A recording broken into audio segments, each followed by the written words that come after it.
This is not a drill. I repeat, this is not a drill. Do not be afraid. We are now in control of what you hear. 1, 2, 3, testing. A journey to the far reaches of knowledge and the unknown. I can't believe I just saw that. From aliens to angels, conspiracies to cover-ups. One soul and Preeminent power. From extraterrestrials to exposing the truth. I'll try to explain as much as I can. You're listening to Planet X. You're listening to Planet X. Planet X. Welcome to another exciting edition of Planet X Live, the radio show that's global and completely commercial free. Joining us tonight on Planet X Live is our Planet experts, Liz Dasty, astrologer, Jeff Moran, sound therapist, Geoff Byrd, musician, songwriter, and our special guests, Zen Gardner, as well as the wonderful astrobiologist, Professor Chandra Wickramasinghe. Welcome, everybody. Hi, guys. How you doing? Hey. Hey. This is Planet X. Planet X. Okay, before we begin this evening's show and bring our special guests on, it's time to go over and speak to our other planet expert, Ben Emlyn Jones, to hear all about what I'm interested in what's happening in the news this week. On the line, we have Ben. Ben, hi, are you there? Hello, I am. Yes, I am. Hello. Welcome to Planet X.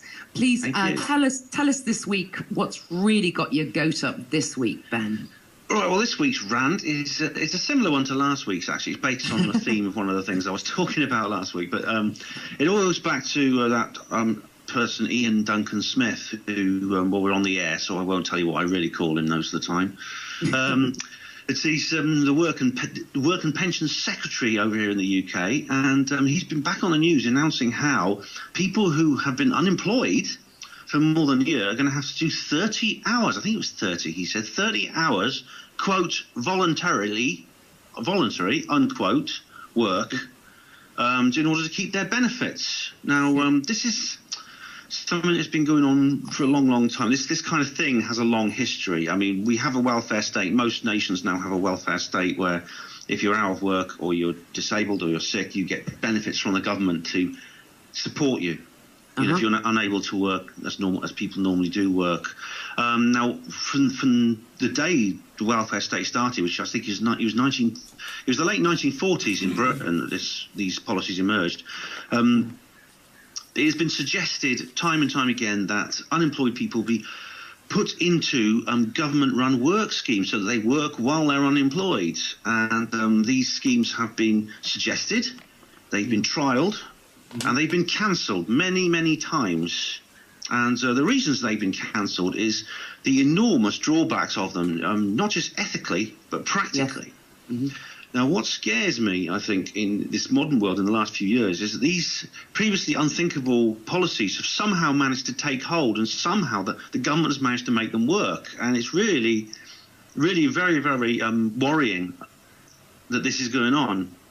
It's that totalitarian tiptoe again, isn't it, Ben? Yeah, that's right. It really, really is. And I mean, the problems are enormous. I mean, just forget the ethical issues for a moment. Just think about the practical issues. What it means basically is, Ian Duncan Smith has said it's giving people work experience. That's what he says. Mm-hmm. And this is a man who's just recently put a cap on benefits and introduced a system where a private company called Atos Healthcare carries out work capability assessments on people receiving sickness and disability benefits in order to supposedly streamline the means testing process. Mm-hmm. Now, the practical problem is enormous to do with this. I mean, firstly, it's creating a situation in which a massive amount of unpaid labour is being injected into the workforce. Yeah. That means basically people who would otherwise who not be employed, not be working, are actually working in shops. They're working in supermarkets, in bookshops, various other places. They even talk about putting them in hospitals. Oh. And what's going to happen is an entire sector of these people is slowly emerging.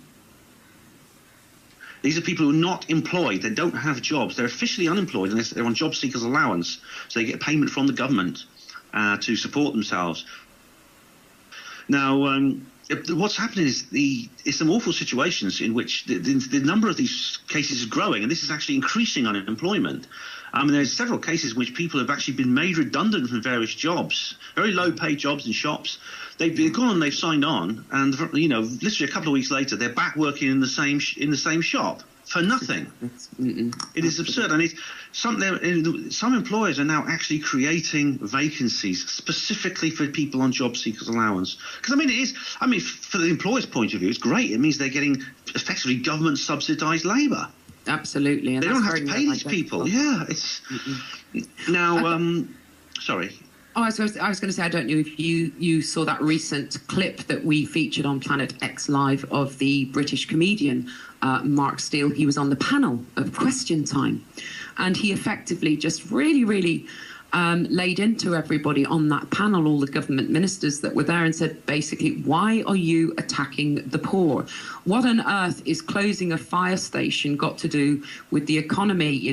What were firefighters doing in between fighting fires? Were they gambling the government's, the country's economy away? And what on earth is closing a swimming pool in Newcastle going to achieve in terms of, what do these people in between swimming lengths do? Yeah, it was a really good way of identifying that, yet again, the poor or the unemployed are being attacked, and they're being made out to be that it's their fault. It's not their fault what's happening in this country at the moment. It's appalling, but it's about squeezing these figures as well. And I think a lot of these politicians, Ben, they just want to be seen to be doing something effective, and they're not actually doing anything. It's just all PR, it's all facade. It's incredibly insulting and violent, and a violent way to behave, because, as you said, the people, what's really causing these economic problems is it's actually the economic system. It's the banks, which have enormous amounts of money, they hold enormous amounts of capital. They gamble it, and when they fail, when the prices go down, they get bailed out by the government, and then the government is in debt. It's a really horrific situation. Other countries like Greece and Ireland are now virtually bankrupt. And in Greece, in Cyprus, they're actually robbing people's banks. Or their savings accounts for some people they call it a levy, but it's bank robbery. One of the things I'd like us to do in the future is to concentrate on the success of the people in Iceland and how they managed to get out of their economic situation without having to prostitute themselves to these banksters, Geoff Byrd, what's the situation in the States in terms of welfare and benefits? Is it getting worse over there? Well, excuse me, 1 second.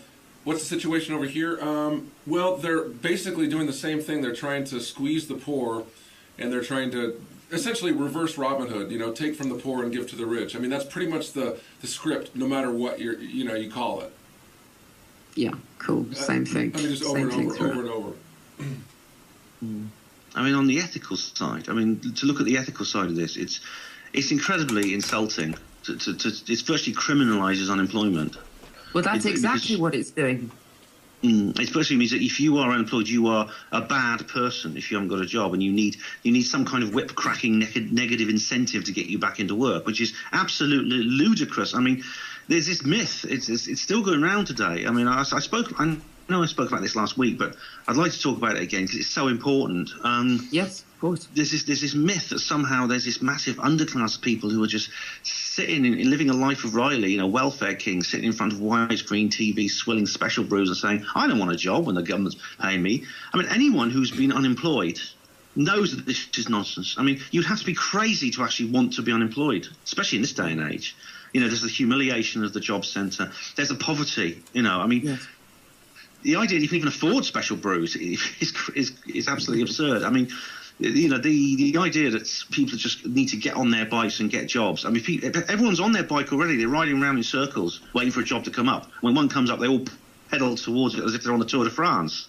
That's the truth. We're heading closer and closer to the Hunger Games situation, that scenario, and it's very creepy. I have a friend who is a legal counsellor for Citizens Advice Bureau, and that's a free legal well, it's not free for everybody, but it's free for people who can't afford regular legal advice. And she's been doing this job for many, many years. She's an extremely conscientious individual and really devotes her time to her work. And She has said in the last 18 months they've never given out food vouchers on the scale that they've been giving out food vouchers. She said to families, men and women of people who've worked all their lives, they have become redundant in absolutely no time whatsoever. She said this entire poverty gap has widened far, far more than they've ever seen it. They are inundated with debt management and debt crisis management cases. They are under terrific pressure as workers to keep their funding up, to keep their pay going, to hit targets, to have case files opened, and to constantly be reaching and hitting these targets. It's absolutely appalling, because the stress which everybody's under, and just as you've identified, Ben, she said a lot of these people, they're not trying to get a freebie off the state. They've worked all their lives. They want to work. They've been made redundant very suddenly without notice. They have homes, mortgages, etc. It's just becoming increasingly worse. And the stress and the strain, I can't imagine what some people with young families are going through at the moment. It must be dreadful. And can I pop in? I'm so glad my daughter's grown up. Can I pop in for Jeff. 1 second? Sure. I was just going to say, up to 80% of U.S. adults face near poverty or unemployment or underemployment. 80%. Boy, That's a huge amount, yeah. Yeah.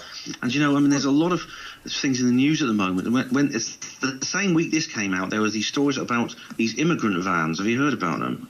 No, They're basically in North London. They're driving around with these vans with big advertising boards, as if they've just opened a new branch of IKEA or something, you know. Yeah. But it actually says on the side of them, "Are you in the UK illegally? If so, go home or face arrest." And this is driving round London, and it's what this is doing is, I mean, it's actually making people suspicious of one another. It's making people distrust one another, and it's justifying all kinds of Big Brother interventions into our lives. For instance, if you go to the job centre now, you've got to take your passport with you if you're going on holiday.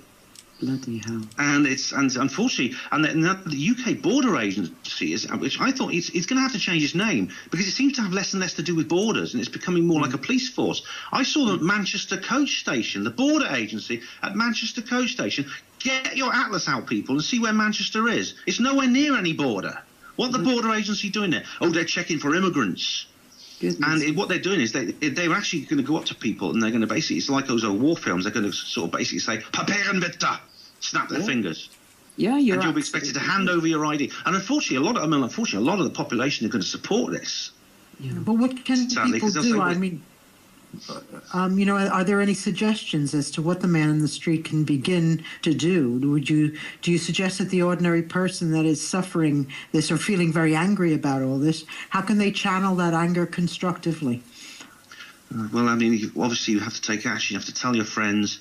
You've got to speak out about it.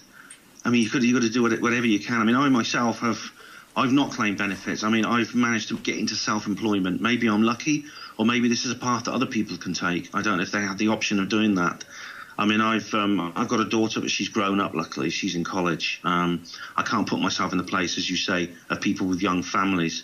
But the most important thing to do is to get the word out and talk to people and warn them not to fall for propaganda, not, you know, and to take heart from the fact that, you know, there is another way. It doesn't have to be like this. I mean, you mentioned Iceland. In Iceland, the government under Johanna Sigurðardóttir has created basically a land flowing with milk and honey compared to the rest of Europe. Would you know, when that crisis happened and they refused any of the big bailout offers, which were complete handcuff ties anyway, they said, right, first of all, nobody in this country is going to lose their home. Secondly, nobody is going to starve. And thirdly, they kicked out a ton of people in their own government. They prosecuted some of the bankers, and they got men and women from their own country to come in and run their country. And I'm so proud of what they've done. And I know it goes without saying that there's been a complete media blackout about the success in the way in which they've turned that around. So they took fear out of the equation, didn't they? Beautiful. Yes. They took By assuring everybody that by assuring everybody that their basic survival needs will be taken care of. Absolutely. And they put the bankers in jail. Yeah, yeah. And But I think it's terrific. Sorry, maybe people can be told that they do have the power, like maybe starting to grow your own food, or getting more people sharing food that have allotments, things like that. Just little ways to be able to empower people. Another thing, yeah. Instead of the criminalisation of growing food or the criminalisation of selling stuff, they're trying to stop it. Outrageous. But in Elizabeth, in Oxford, there's a thing called the People's Supermarket, which you can join. I'm a member of it actually, and it's a community-run shop and wholesaler which works with local farms and farmers markets to provide food for people in the local area. And it's it suffered from some financial problems, unfortunately, but it's still going strong. And it's very, very popular with people. And what happens? I'm a member, so I buy a share. I work there for like 1 day every month, and I get a discount on everything I buy there. And that's very. We have a friend, Tracy, and she was telling us that she had a stall in a market, and she literally was giving away free stuff. Some of it was food, some of it was items, and she said, you would think that people would be so delighted. Some people were, to be able to come along and ask, could they have this? Yes, you can have it. But the majority of people treated this entire thing with suspicion. You're listening to Planet X. Planet X, the biggest paranormal show on radio. Joining us now on the line, we're delighted to have on Planet X Live, is Professor Chandra Wickramasinghe, an astrobiologist, a former guest and contributor and friend of Planet X Live. And he'll also be speaking at the upcoming Exopolitics event on the 28th of September at Huddersfield University. Professor Chandra Wickramasinghe, welcome to Planet X Live. Thank you very much. It's a pleasure to have you back. We would like to talk to you about this very interesting article which has recently been released by NASA. And I sent it to a friend of mine, Henrik Palmgren from Red Ice Creations. And very interestingly, he wrote back to me and said that he's been keeping an eye on this activity to do with the sun's magnetic field, which is supposed to be about to flip in the next few months. And he said it happens regularly, about 11 years. And I was delighted when I spoke to you, Chandra, to discover that when you first came to this country in 1960 from Sri Lanka, one of your very first ever science papers which was published was actually on this very subject. Can you tell us a little bit about that? That was a terrific synchronicity, and delighted to hear that. Yeah, isn't it? I think this was the first event that was measured of a reversal of the sun's polar magnetic field. It was around 1960, and as you said, this happens regularly. It was not known in 1960 that it happened with such clockwork regularity, but we now know that it really does flip from being north-south to south-north every 11 years, approximately every 11 years. And the big puzzle in the 1960s was to understand why such a flip occurred, because you would normally think that a bar magnet, if it was a north-south bar magnet, it wouldn't flip. Mm-hmm. So there had to be some other mechanism, and the mechanism that we explored in the 1961 paper that we wrote in the monthly notice of the Royal Astronomical Society was to argue that the whole of the sun really acted as an electromagnet. Now, an electromagnet is when you have a current going around in a circle, and a magnetic field straddles the circuit. And so what are the circuits in the sun? And the circuits in the sun are, we thought, and we still believe them to be, the huge flows of electrons that are pumped out in what are called solar flares. This happens right across the face of the sun, in both the northern hemisphere and the southern hemisphere. And of course, the sun is not stationary.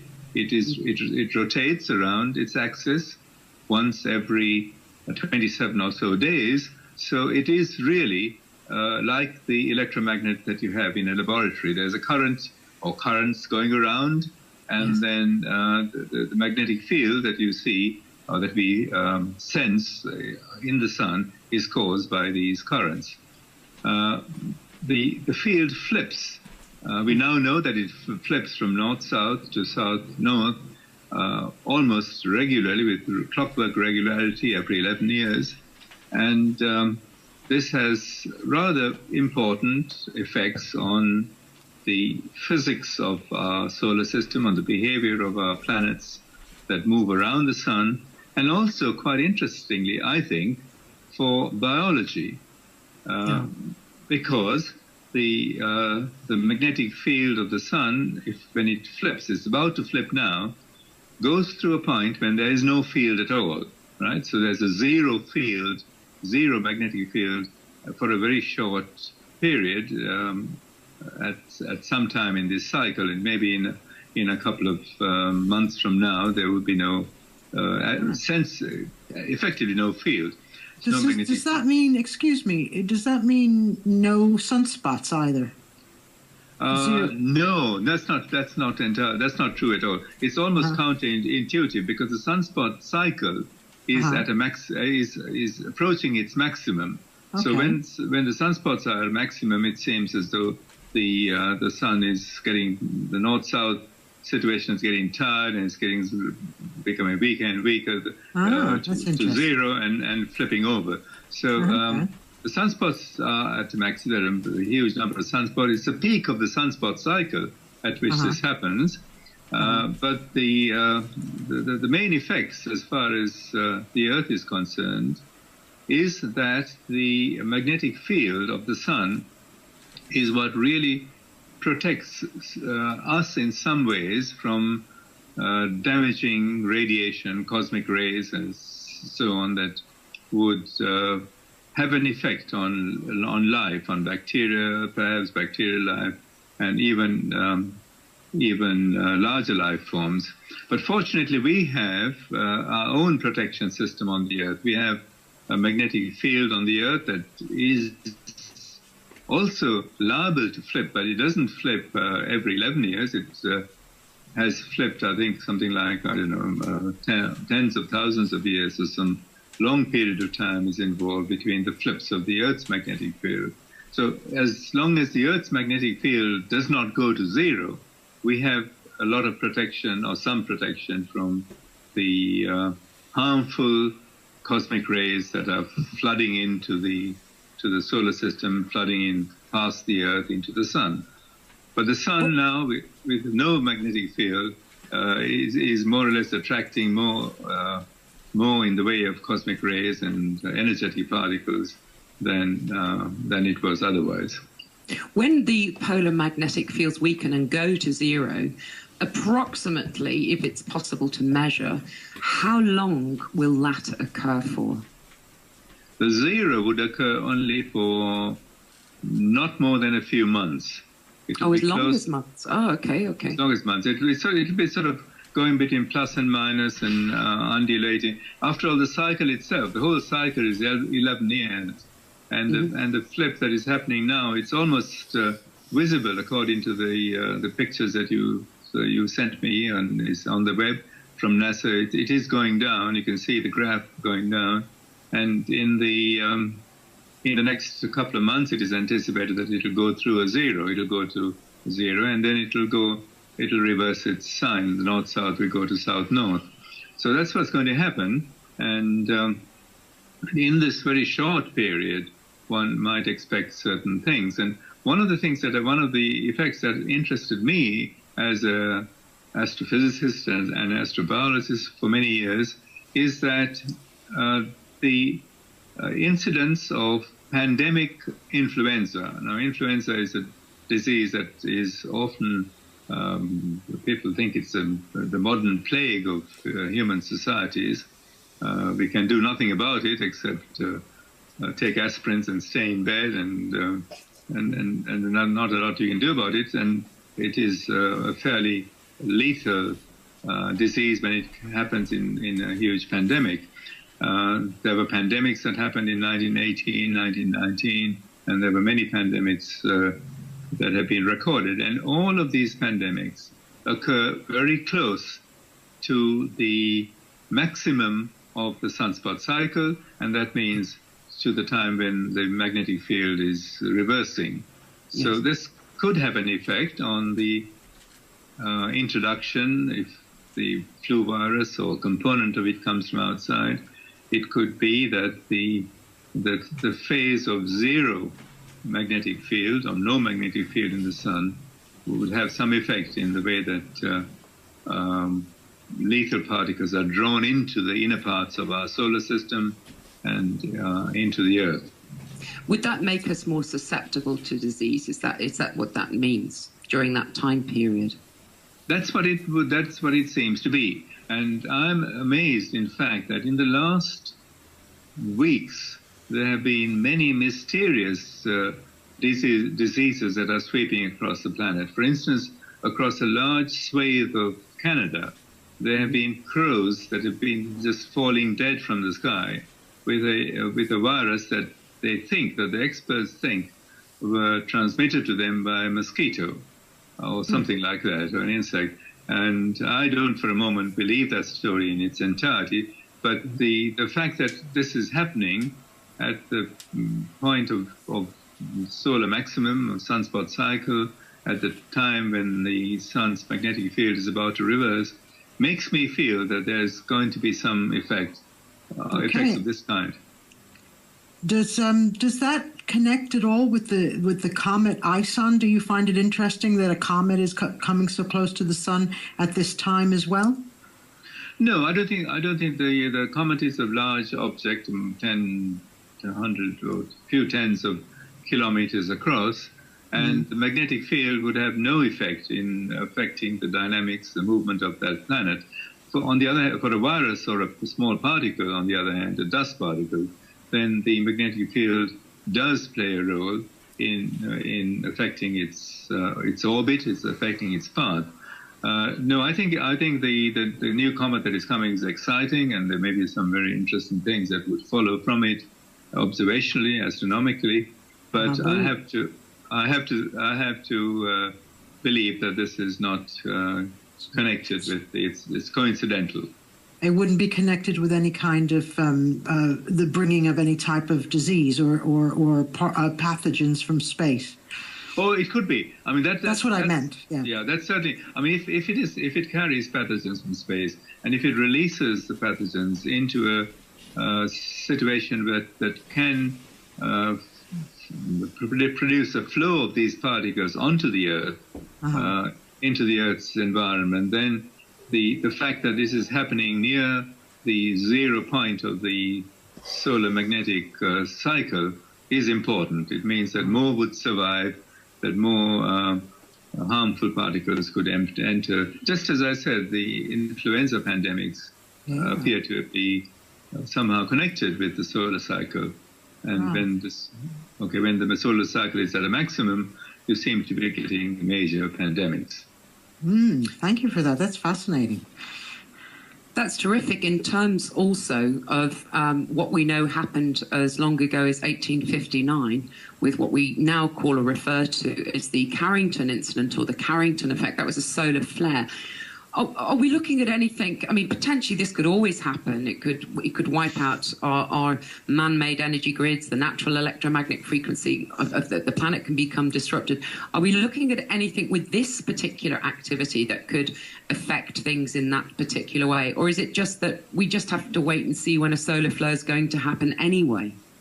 Yeah, a solar flare that happens now, near the time that the magnetic fields that constrain it at a minimum, would have a bigger tendency to throw out a huge flare and affect the Earth's communication system. So that remains a strong possibility.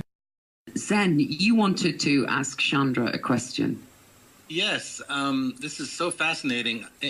Being your expertise is in the field of astrobiology, no doubt you've studied the correlation between cosmic rays and the human immune system and DNA. During times like this, you're saying the cosmic rays, and I guess we can assume, like you said, other particles and ions are much more free to escape and reach us.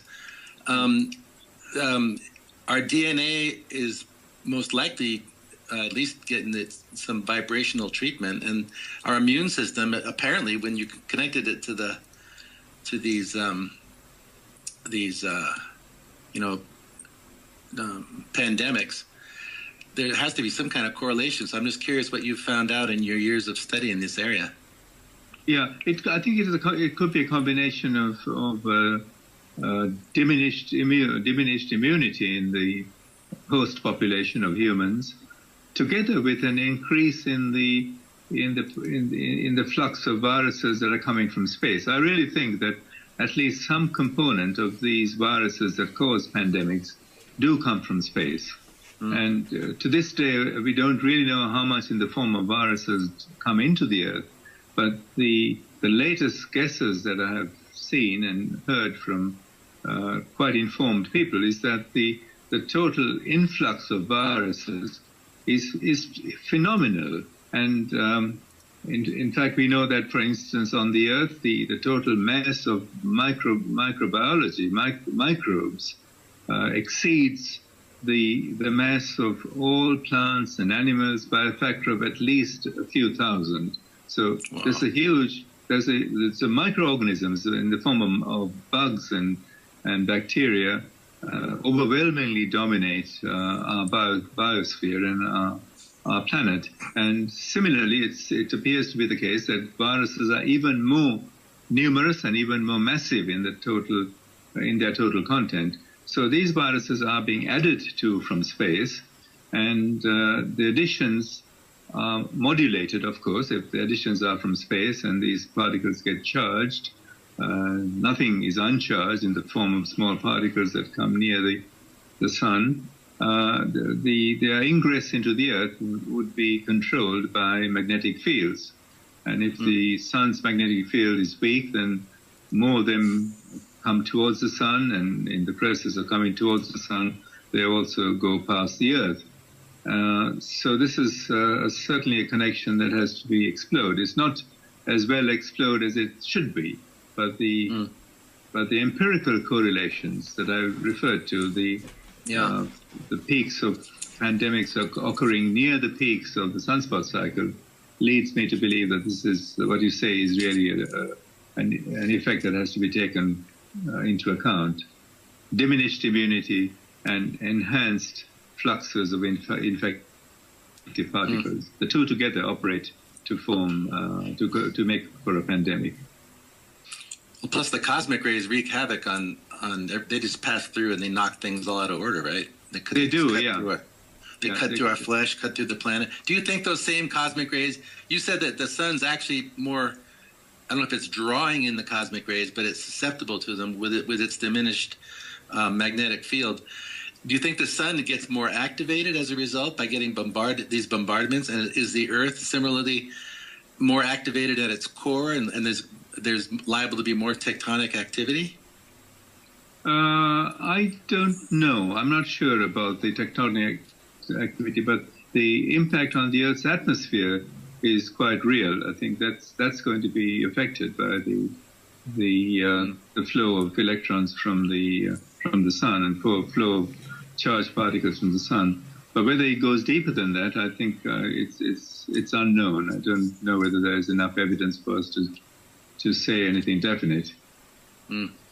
It would be good to see if there's any statistics with records of tectonic plate activity and solar activity. That would be very interesting to find out, Zen. Well, I think it is heightened during the solar cycle, but I'm just curious about this additional factor of the magnetic field going down to zero for a few months and all this stuff passing through. That's because there's a lot of interesting research. I guess you've heard of thunderbolts.org. Have you heard of them, Chandra? Fascinating way of model of looking at the universe. And that's right. And other people say that the Earth is expanding, that the core, and when it receives these energetic bursts, however they're originating, causes more internal activity, and that the Earth is actually growing in size. And this is speculation. I don't know if anybody's got a big tape measure that they can keep doing. A lap band for the Earth. I think the effects that have been substantiated and well documented are the effects on the atmosphere, on effects on telecommunication, and as you just mentioned, the effects on our genes, because our genetics would be also affected by an enhanced rate of cosmic ray impacts. There would be destruction, but sort of defects caused as a result of energetic cosmic rays going through the genes, the DNA of advanced animals, of higher animals. Can I ask you a question? This is Geoff Byrd from Portland, Oregon. Yeah, certainly. Is there any correlation? I know this is a bit more metaphysical, but is there any correlation, do you think, between cosmic rays from the sun coming down and a sort of awakening, like a consciousness expansion that could be caused from, I don't know, information within those rays? Nothing is impossible, but I don't understand the details of any mechanism by which this could happen. But that doesn't mean that it doesn't happen. Sure. There's a lot that we don't understand about consciousness and about the interaction between consciousness and the rest of the universe. So it could be that perturbing the physical universe in the way that cosmic rays or enhanced rates of cosmic rays would do must have an effect on consciousness and awakening or reawakening, as you put it. And where do you stand on climate change? Do you think that the sun is responsible for the climate change, or do you think that it's this man-made carbon emissions? No. I think the sun is responsible for most of the climate change. I think the man-made climate change that people are talking about and making a big fuss about is a very small perturbation. Interesting. Climate change has happened long before human beings had done anything to affect the atmosphere. There have been ups and downs in the Earth's temperature. There have been mini ice ages in the past and so on. And these happened at times when human activity could have played no role whatsoever. So I think this is entirely political. The whole business that we have now of focusing so much attention on the man-made component of climate change is intensely political. Wow. Chandra, speaking of man-made, they've been executing this aerosol program, injecting these aluminum and oxides and barium oxide in this effort to, well, who knows what they're really doing, but it seems they want to control the flow of weather, so-called reduce radiation to mitigate global warming, whatever the so-called front plans are. But with this much, they say that we're experiencing a 20% dimming in our atmosphere. Now, I don't know how much of this is covered in what you've studied, but that's got to have some kind of interrelationship with the solar changes, and especially these very dramatic ones coming up. When you talk about the atmosphere getting changed, I mean, my goodness. Are you familiar with that program, that geoengineering program? Yeah, I know a little bit about it, but just from reading around the topic. But my instinct is that it would be extremely dangerous to do things like that on the atmosphere, because the atmosphere, the stability of the atmosphere depends on very subtle feedback loops.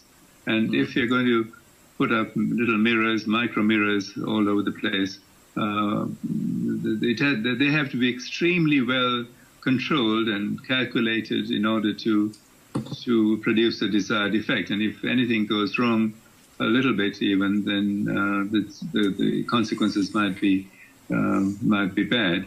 So I'm personally apprehensive of interfering with a natural cycle that is beautifully controlled in terms of feedback loops. Once you put something like mirrors up in the sky, or micro mirrors up in the sky, you're essentially removing many of the feedback loops that normally would occur to control and to maintain stability in the Earth's climate system. There's reportedly a huge depletion in the ozone layer, more than they've ever suspected, and as a result, some people postulate that these rays, or UVB rays, are coming down so hard they're burning plants, but also it's apparently activating methane in the ocean floors, and that would trigger something they call the Venus syndrome, if I understand it right. And like you're saying, it's subtle and beautiful and wonderfully made. And when you have these insane people trying out programs that don't know what they're doing, I mean, it's a big cause for concern. I think so. I think it's playing with fire. Yeah. Literally with fire. Literally, exactly. It's Frankenstein-y to me, you know. It's real Frankenstein-y shit. We shouldn't be doing it. We shouldn't. I think we should with it. I think we should leave nature to control itself. It's prudent not to burn too much in the way of fossil fuels, not to expend sort of natural resources of fossils, which are obviously limited. All that is fine, but to interfere with our environment to the extent that these programs are endeavoring, I think is not the wisest thing, in my opinion. As far as I know, there's no people on any other of the planets. But isn't it true, Chandra, that the other planets, that their changes are manifesting on the other planets as well? Absolutely, and this is kept quiet. People don't talk about it. Let's talk about it. Let's talk about it. There was a huge fuss about the slight decrease in the global warming, a slight increase in the Earth's mean temperature, average temperature, and this was attributed to human activities, and almost the same increase of temperature was observed in the atmosphere near the polar regions of Mars. Mm-hmm. Right? Although few spacecraft have gone to Mars, there's no human activity that could have had any effect on the temperature of the Martian poles, and yet the temperature of Mars, and certainly in the polar regions, is going up in exactly the same way, keeping in step almost precisely with the increase in the Earth's average temperature. So I personally do not think that the major effect that we are witnessing on the Earth is anything but a part of some kind of solar cycle. The sun and the cosmic rays that are associated with the sun, they have a major part to play. And this is a minority there are many people, I'm not alone in saying this, there are many distinguished physicists who have made this statement, but their opinions are not heeded because there's a huge, powerful political lobby that is determined to attribute all of the changes that are apparently adverse in our climate change picture to human activity. Some of it is, a small fraction is, but maybe most of it is not. Thanks for your courage for saying that. Yeah, I second that. And the fact that you're able to say it on Planet X Live, that's really what we're always trying to do, is to allow our listeners to access information that is not part of the whole kind of tweaked and you know, mind-controlled mass drone of media. So it's a pleasure for you to be expanding upon these subjects with us. This is Planet X. Planet X. Wow, wasn't he absolutely fantastic? What a terrific guest. Guys, I just love what he had to say. I'm really, really grateful to him as well. And he makes everything so connectable. He makes everything so understandable for everybody. Really easy to talk to. Very humble guy, very honest, beautiful. Liz, you were saying that, you know, it is such an important factor that as he was telling us, the sun is our star. It's an integral part of our cosmic makeup. As an astrologer, you know, the sun to you, it's the center of everything to our birth charts, isn't it? That's right. But the whole solar system is a living system, and the planet Earth and all of us we're connected to the whole solar system. We're not separate from it. Yeah.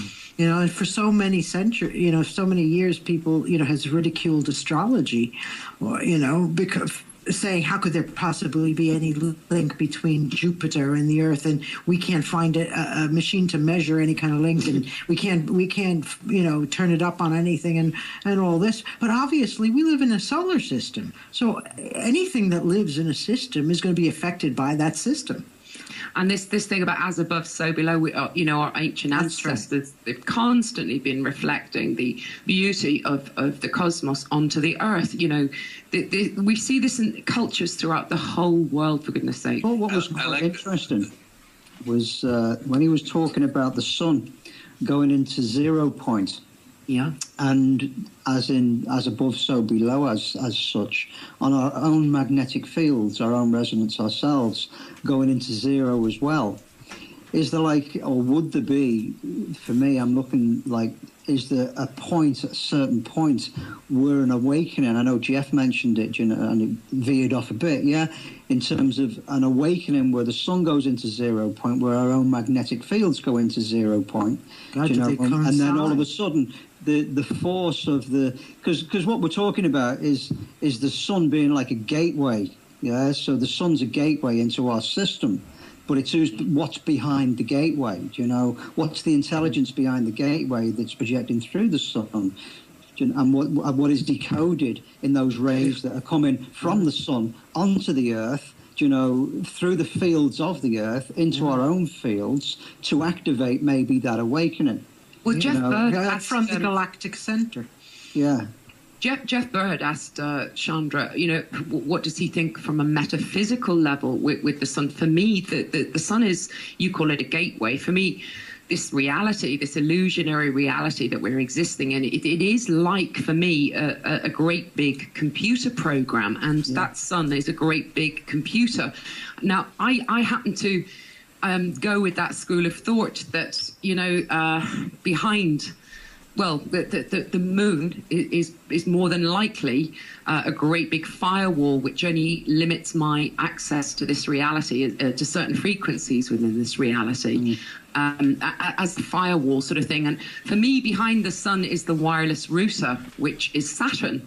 That's just how I feel about that school of thought. It happens to resonate right with me. But I remember something Liz said to me last year, which fascinated me about, what happens during an eclipse? We have this complete cutoff from being in the pathway of the sun's light. And she said, well, what happens to me when I reboot my computer? It's exactly the same thing. When a solar eclipse occurs, it's as if that's the opportunity for us to be rebooted. Now, if certain individuals with very nefarious intentions know what happens or what could be tweaked within our bodies, within our reality during an eclipse, that to me makes a lot of sense as to why such really sinister, negative ritual takes place during eclipses when the sun's light is cut, from view from our Earths and from our bodies. That's just how it feels to me.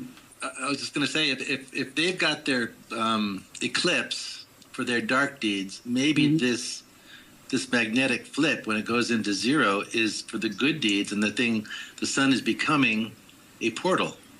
Can I make a comment on that? Because and hence the aluminum oxide chemtrails. Whoa! Yeah, so we can get it. Well, what about the idea that, first of all, the chemtrails are to cover up the rays of the sun from having that awakening or some really good recharging or rebooting for the human race.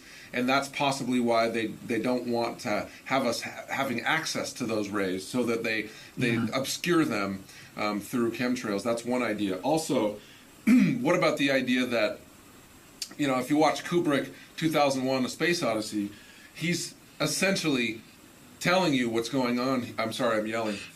He's essentially... You're just enthusiastic. I know, and I'm leaning toward the computer because I just can't, I can't help it, mate. I mean, but beautiful. That's my best cockney. I'm not too good, but anyway, the bottom line is, in that movie, he talks about the monolith, the black stone, which, by the way, is the exact same proportions as a movie screen. So that's giving you a hint.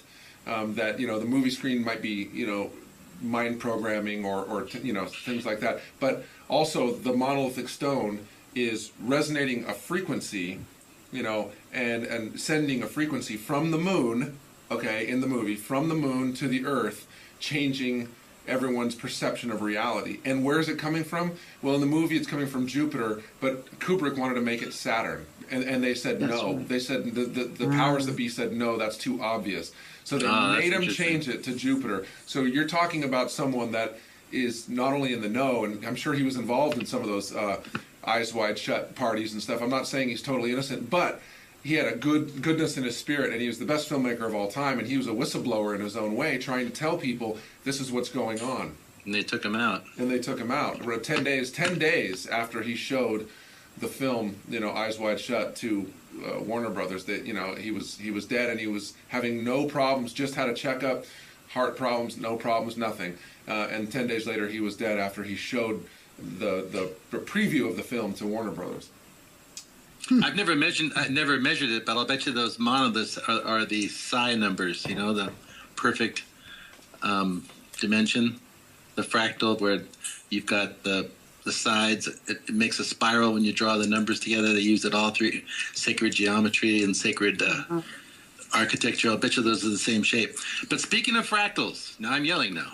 That's so cool. That's okay. But this was that freaky thought I had while I was listening to your intro here. But okay, if the universe, if we are a microcosm of a macrocosm, and as we know that the atom looks a lot like our solar system, if we have two suns, what do our cells have?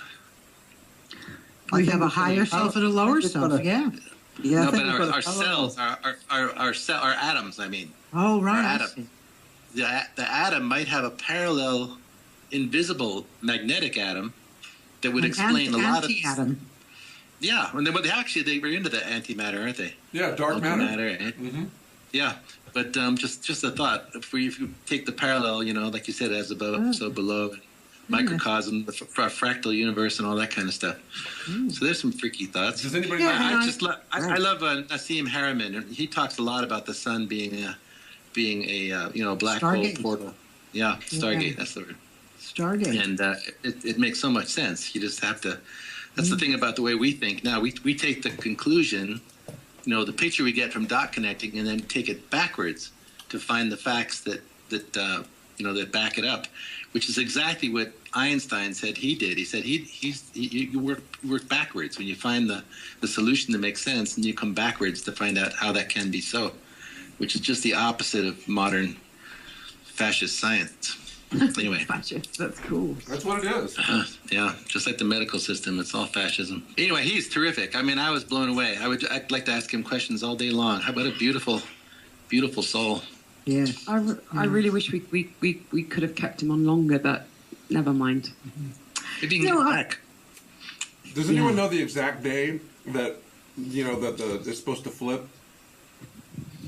We said it's over a 2-month period, 2 or 3 months. But I was reading on the NASA said that the North has already moved. The North Pole has already moved, and they're waiting for the South to follow. No, didn't you say? So it's like one pole's gone, and that only the South Pole is still to move. Interesting. Didn't you say, Am, that it corresponded essentially with 9/11? That's last time this happened.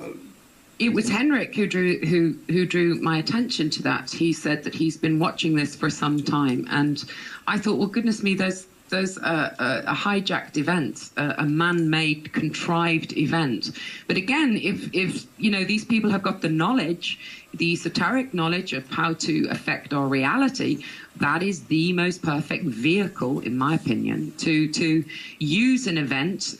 Even the astrology of that day, Liz can tell us about that, was absolutely bang on for those events to unfold in that particular sequence of which they did. So, yeah, if it's a regular occurrence, or could it be could it be a giant distraction to get people away from a massive awakening that would happen from the rays of the sun? Is it something to distract us away from this biological chemical reaction that's happening within us that we can't embrace because we're too busy distracted by this giant horrible event? Yes. Well, I don't know.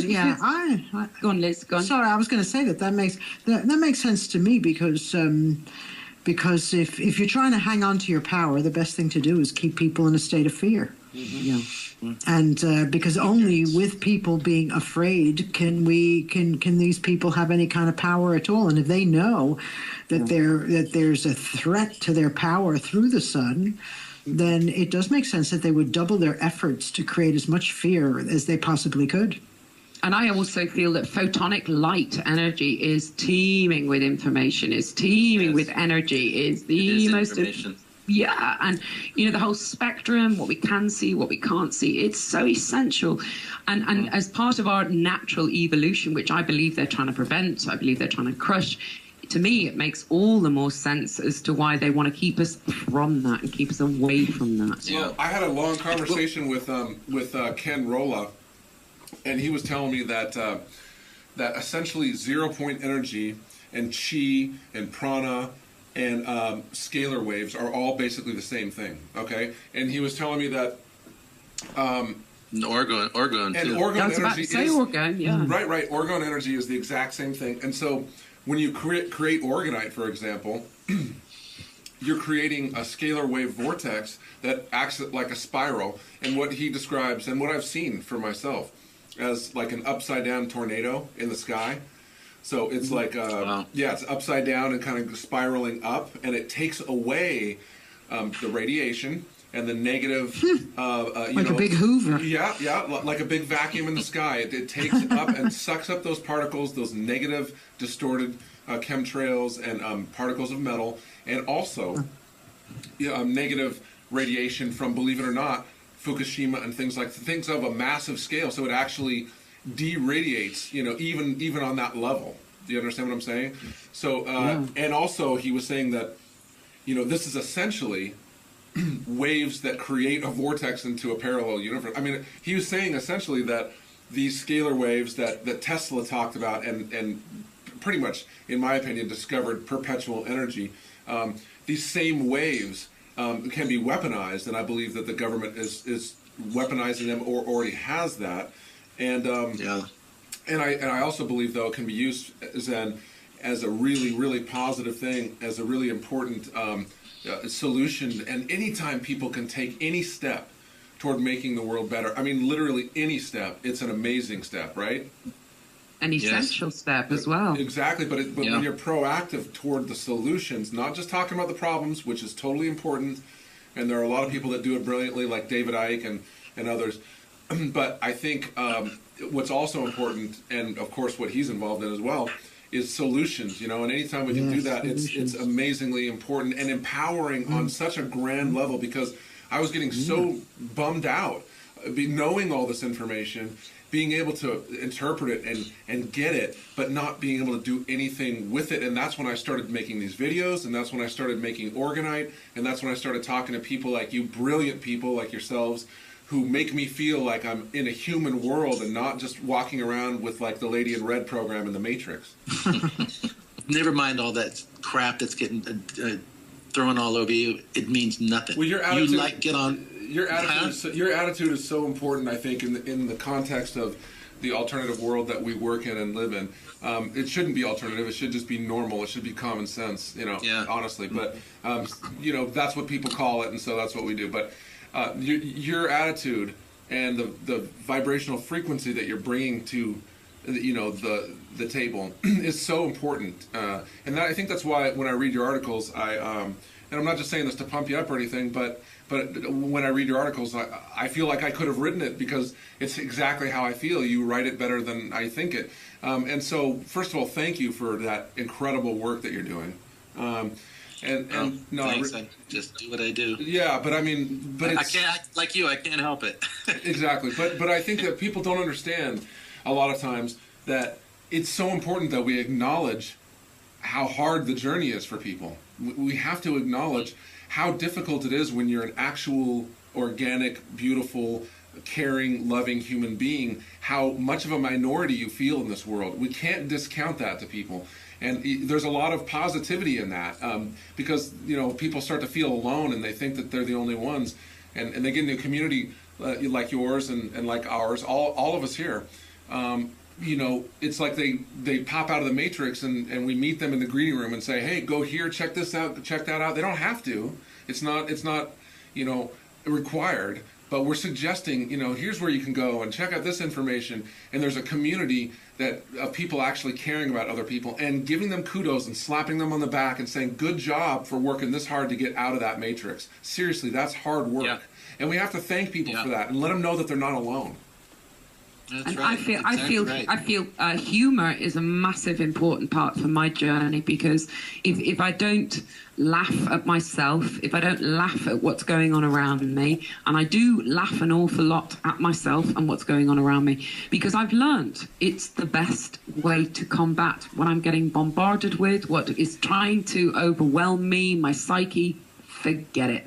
Humor, really genuine humor from my absolute, real pit of my tummy when I laugh. It's essential to just add to what you said. It's one of those two identifying markers: the lack of empathy and the lack of humor. Yeah. They're usually the same people. They can't relax. They're all trapped in the ego matrix or whatever latest style they're in. But I meet lots of those the people. Machiavellian narcissism as well, if you add that to it. Yeah. That's what it is. Those are such long words, though. You spot them, because it's literally, if you look at a Machiavellian narcissist consciousness, that's where you spot them. I think we should lieutenants, mate. I think we should get Geoff to write us a song with just that in the title. Actually, Which that's one? What's the absolutely title? fantastic. The Machiavellian narcissist. No, there was a third word. He added a third one too. Schizophrenian narcissists of Machiavelli. Machiavellian narcissists they are. If you look at a Machiavellian narcissist consciousness, and it's That's it. You start to look at it, and you start to then identify, because it's total control. It's nothing but total control. And laughing at a demon in your bedroom when it appears, they've no longer got control over you, because you're not going into fear. Yep. Because if you're not in fear, they can't touch you. What's a more subtle form of that is awe. When people get in awe of all the darkness and of all the power, they stand in awe. It's a form of fear. It's a form of worship. Yeah. And people they think too much of it. We all go through that, because when you wake up to mind control or satanic ritual abuse and all these really dark subjects, which you have to know about, it's part of the pantheon of insanity, but it seems to be so dark, but it's really the answer is you can't stare at it, or you're almost worshiping it. It's a form of fear. People get transfixed, and they're losing power the more they stare at it. That's how the media works. That's so important what you're saying, because what I've noticed is that there's a lot of false identification going, and I think this is so important. Tessarian talks about this a lot, but there's a lot of even when you hate something, you're projecting, you're identifying with it, you're resonating with it because of your hatred of it. You're giving it energy. You're giving it energy. You're giving it your juice. That's right. That's right. But you're also literally, your frequency is emanating the same frequency, so that you can tune in their radio station, essentially. So a lot of this, like I went on, the Alex Jones website, and Alex does a good job of, breaking some reporting, but I don't agree with everything he says. But I went on the web board and stuff, and people are I'm just trying to speak truth, and I'm saying, it's both sides. It's not just the Republicans that are good, or it's not just the Democrats that are good. They're both working together. It's so obvious against, they're the elite working against the general public and the people. And these people were like, no, Republicans good, Democrats bad. Liberals terrible, Republicans good. I'm just like, no, dude. And I'm just trying to speak the truth and say we're in it together no matter what we think politically. I'm very apolitical because I know that politics is a dead end. But what I'm saying is that they're identifying, of course, the divide and conquer thing. But anytime you identify with what you hate, you're resonating with it. And I don't mean to, go on and on about it, but it's so important that people not do that, and focus on the solutions. Yeah. Focus on the solutions, and know about the problem, but focus on the solutions. Be active. Well, it's a form of hypnotism. Right. When I was talking to Geoff, it's like the world today is psychotic. It's been split and divided several times over, like mass trauma-based mind control. But these hypnotic rhythms that we're in, like Geoff was saying, we're in this form of programming that's coming at us in every possible way. It's very easy to get transfixed on something. We've all been through it. And we have to, like you're saying about humor, if we can't pop out of it, laugh at ourselves, drop it and say this or something. That's why a lot of us, we swear a lot, because we're just tired of the bullshit and we just want to say it like it is, and we don't like being told what we can't do. So we'll do the opposite. But anyway, it's a hypnotic sort of thing, and we all need to get snapped out of it. That's why it's good to shake things up, change the subject, re-challenge people. That's why my whole theme is the Zen idea. You know, they would come to the Zen master and say, "Oh, master, please tell me the truth about life." And he'd pull out a 2x4 and lay him on the side of the head. And it's like, what kind of a jerk are you coming to me asking a question like that, is what he's saying. But he doesn't explain it. The guy keeps coming because he's not getting it, you know, or those Zen koans that are so fascinating, you know, that don't make any logical sense, but they just pop you out of your idiocy. And you go, what am I thinking? Like, what am I doing here? I already have everything I need. What's wrong with this picture?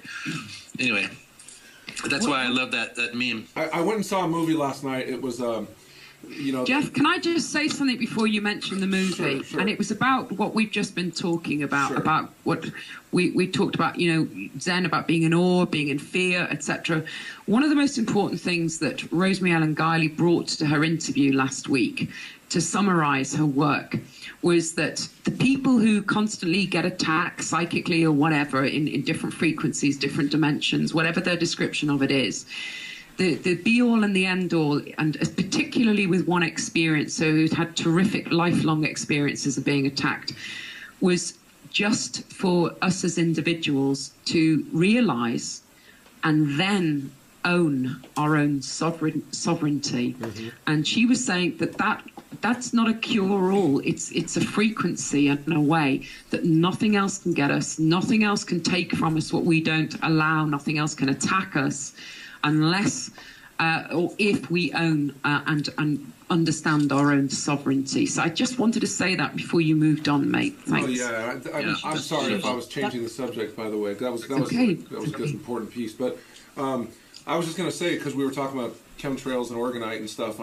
I saw this movie, and also predictive programming and symbolism and mind control. So I saw Elysium last night with Matt Damon and everything. It was a really well done movie as far as just a movie goes, but it was just the Archon world, exactly how you would imagine an Archon world, just technology, just kind of all embedded into a bunch of crap buildings that all look the same, and just you know what I'm saying? It's just it's like Mad Max cars and just crap, but a lot of like hyper technocrats and really clean suits and stuff running around, being psychotic and sociopathic, but it was a really good movie that showed a lot of this stuff. I don't know whether they're on the side of the New World Order or whether it's an anti-New, I don't know. But what I do know is that when he picked up the gun to use it, and it was a different kind of technology, it wasn't just a regular gun or even a laser, and across the gun it said chemtrail. I shit you not. It says chemtrail, and it was a scalar wave weapon. And when he shot it, it like zapped all the particles in the air and hit a bunch of people at the same time. It was like, and I think that's interesting. That's the technology that they have. It's and I think that's what the fake alien invasion is going to be. Is when they bring technology that they already have, anti-gravity, what they call UFO, which the government totally has, and I think when they bring that out, they'll call it an alien invasion, and they'll bring these reptilian creatures that were created and spliced using DNA that I believe the fallen angels created, and then they'll bring those out and call them aliens from another planet when they're actually terrestrial inside the Earth, in the inner Earth. And then they'll bring them out in flying saucers, and then they'll have them zap people from the air. And it's look at this weapon. Well, it'll be a scalar wave weapon that chemtrails will activate. And so that gun says chemtrails across it. That's my theory. And your students thought you were goofy for singing opera. You need to revisit that classroom. I want to hear from Liz what you have about this current time, the next few months that he's talking about. What corresponds astrologically, because that's always a mind blower. Well, there's what we're in the process of at the moment is that. Uranus and Pluto are in a 90-degree angle to each other. So in Pluto is power gained is power maintained, like what Zen was talking about the powers that be. They don't want to let go of their power. And Pluto represents that the unconscious dark power that doesn't want to come into the light. And Uranus is the magician. It's the revolutionary. It changes thinking and form and everything else. And those two bodies are astrologically are in conflict, and they're battling it out.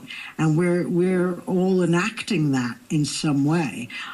And the degrees that they're in will be more personal. Each individual will be personally affected depending on whether they have planets themselves or house cusps in the same degree when they come into squares. And there's going to be 6 squares, and the whole thing doesn't finish playing itself out till 2016. Wow, because this solar maximum goes right into 2014, almost 2015. So it's it lines up quite interesting. Yeah, so there's a hell. We haven't seen nothing yet. I mean, it's just all, the war is just heading up between the new things that are trying to be born and the old powers holding on. The radio show that officially does not exist. This is Planet X. Planet X.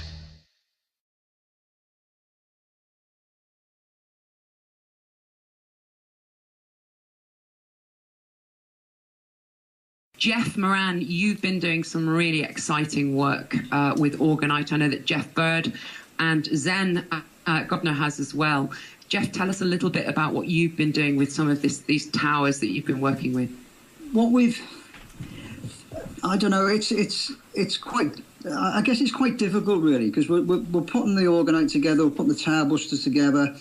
We've got a massive big, chem buster. We've seen the black helicopters coming over. We actually look up into the sky and we can see, the clouds being dissipated, the trails being dissipated.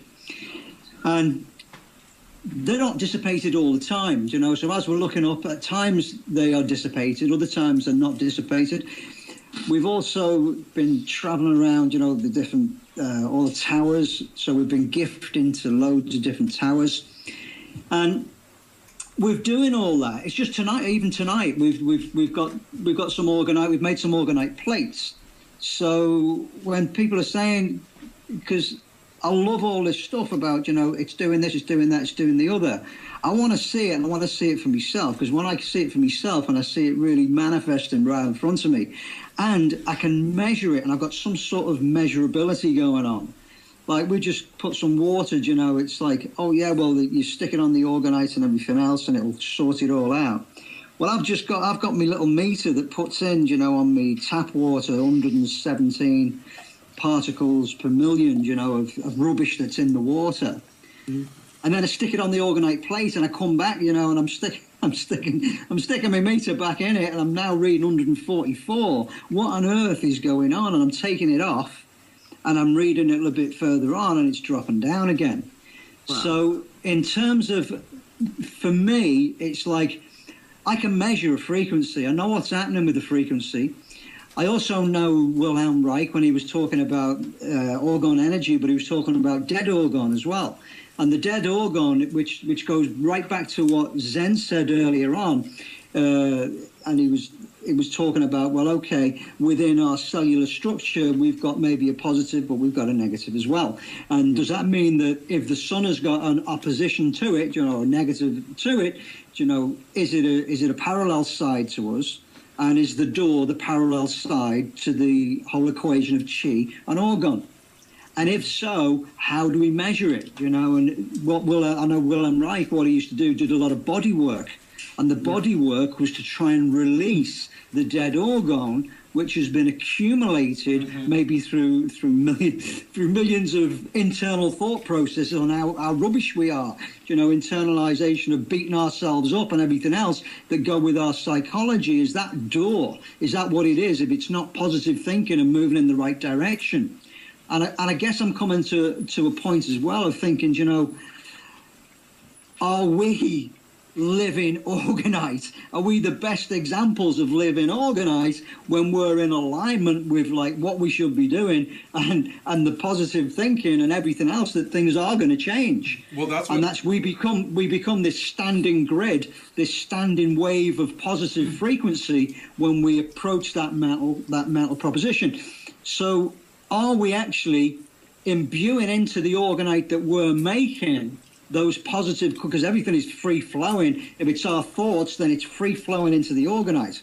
It's like if I've got a chem buster, which we have in me dad's, is it dependent upon the day that my intention is going into that chem buster? So there's that side of it.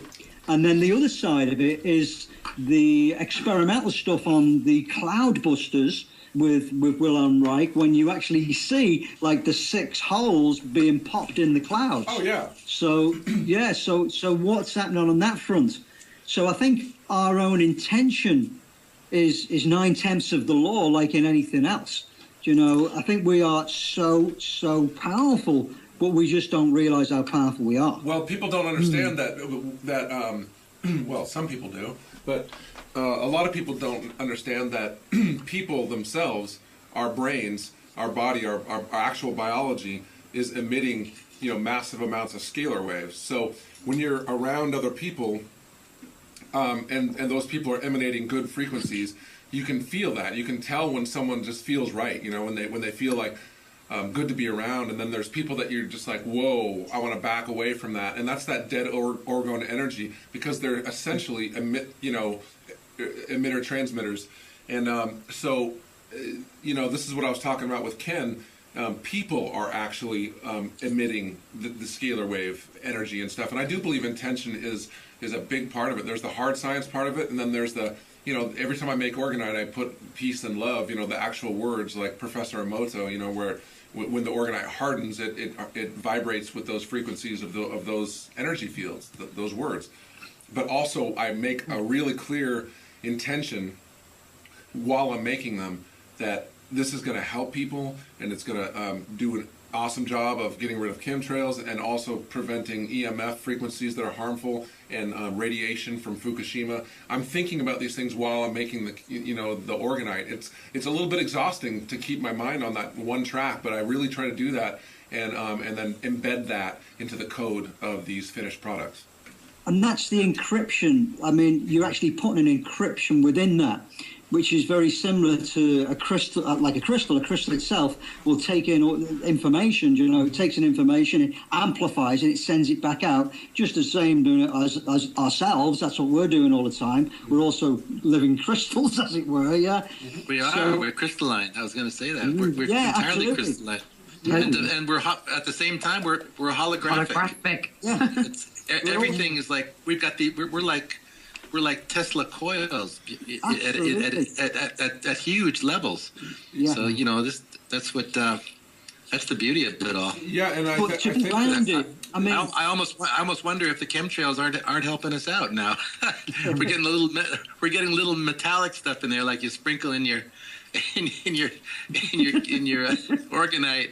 Yeah. Okay, now stick some crystals in my pocket. Stick some crystals in my pocket. Get a big old Terminator crystal, and I'm going to walk around and zap people now. Wouldn't it just be intention that could transform that anyway? Just the pure intention to transform. It is. That's what the vibration. That's what the wake up's all about. We're all. Look at how much we're all speaking the same language. We're speaking from the same place. We're speaking everything the same, from the same heart. How is that possible? And that's the revelation, the revolution that's going on. And the fact that we're being able to tune into these cool technologies, some of them from eons ago. It's just such a fascinating time to be alive. Yeah. And obviously the intention is to keep us completely and utterly as removed from this, as dumbed down as is possible from all this. I mean, the toxicity, the electromagnetic frequency of toxicity is just, it's no wonder to me that some people cannot get the new frequencies. They're so overrun with this awful, pollution of electromagnetism on a day-to-day basis. And I'm not just talking about the electricity circuitry in their home. I'm not talking just about Wi-Fi. I mean, these things are appalling. How can some people, when they're so overwhelmed with any of that, how can their systems come through this? They just look at us sometimes like, what are you talking about? I have a question. What is this is something I really want to know. What is the relationship? And maybe it's a dumb question, but what is the relationship between electromagnetic waves and sound waves? Do sound waves have electromagnetic properties? Yes. It's all frequency. It all works on the frequency scale. As you take the frequency scale and you move it right through all infrared and ultraviolet and electromagnetics. So it's all frequency, but it's just called different phases of frequency. So are you saying through the different spectrum? So you're saying that the electromagnetic shield around the Earth, for instance, actually has a sound. It has a sound. Absolutely. Yeah. Right. The Earth has a sound too. The Earth has the Schumann resonance. Schumann, And they also they've also done a lot of research on why they changed, to 440 in order to. There's a lot of purposeful suppression going on. A lot of it. I mean, way more than people understand. Even in the realm of music, and Geoff, you would probably know this better than I, but there's a lot of suppression going on, just changing, from the normal, is it 442 or 444? I don't know. There's the frequency that's really natural, and then there's one that's the 440 that's unnatural, and it just tweaks it just enough to suppress this beautiful resonance, right, Geoff? One of the things we're going to post up on the site is a great piece of a clip of film which beautifully visually demonstrates this. Geoff, do you want to tell us a little bit more about this? If you look at it, first of all, I was going to put an ebook together, and it was like the ebook was all about.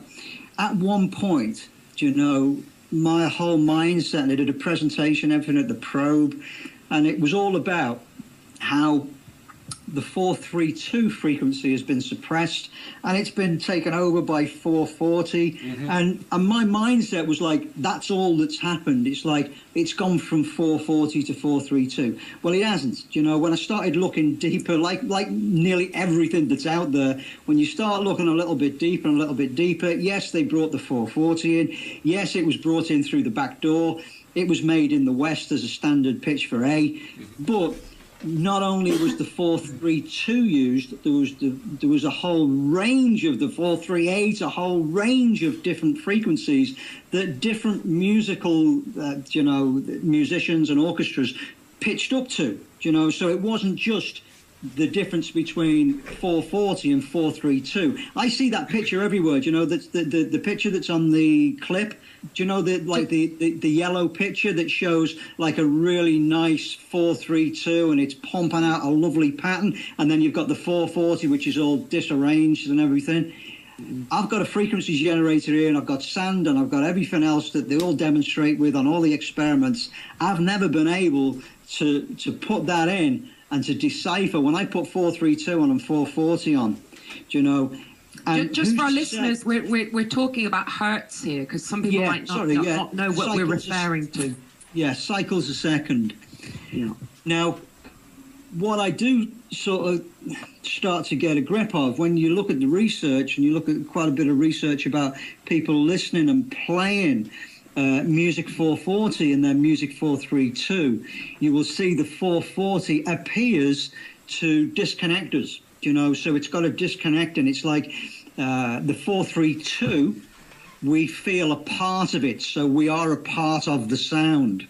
Whereas when listening to 440, there's a lot, and it's very subjective because it's only people who are saying. You'll get a whole ruck of people that are saying, "Hey, I really resonate with 440, and I like the sound of 440." Well, who's to say that they're not coded up to listen to that 440? Because for me, it is all about the coding that we've got, and I come back to this all the time. You will resonate with the frequency that you're coded up to resonate with. And I don't believe that we're all from the same place. If we're residents on the earth at this moment in time, we're all from different places. I think we've all got different agendas, and we will all resonate to different packets of information. That hence is why, people will follow one religious teaching and another religious teaching, and they'll fight to the death for the teaching because they're coded up. to accept that teaching. Well, you know, so I don't think, Geoff, you know, one thing I tried, I was a high school teacher, and even though I was teaching social studies and history, I would try to, you know, incorporate music and, you know, play pop quizzes and stuff with, you know, sit there with guitar and write a song that basically has all the answers to the test, and then they have to sort of figure it out. I mean, just little creative things. But one thing I would do is I would sing an Italian opera, just one song, and I would ask them, not knowing Italian or anything, you know, what the song's about. And every single freshman class that I did that with, I did it on like the first day of class. They're like, "Whoa, this teacher's singing opera. This is weird." But I would do that on the first day of class, and they would be able to decipher collectively what the song was about to a T every single time. And these are 14-year-olds, you know, that did not know Italian. So it's a frequency of understanding. It's frequency, yeah. Yeah. But it's you know, like saying something without people even knowing what you're saying. So I resonate with like the Bulgarian women's choir. I listen to them and I'm like, what? There's something that they're doing I understand, and it resonates so well with me. And same thing with Indian music. You know, of course I like pop music and the Beatles and blah blah blah, but there's something about all vocal music. There's something about a cappella. There's something about that resonates with me more than even instrumentation.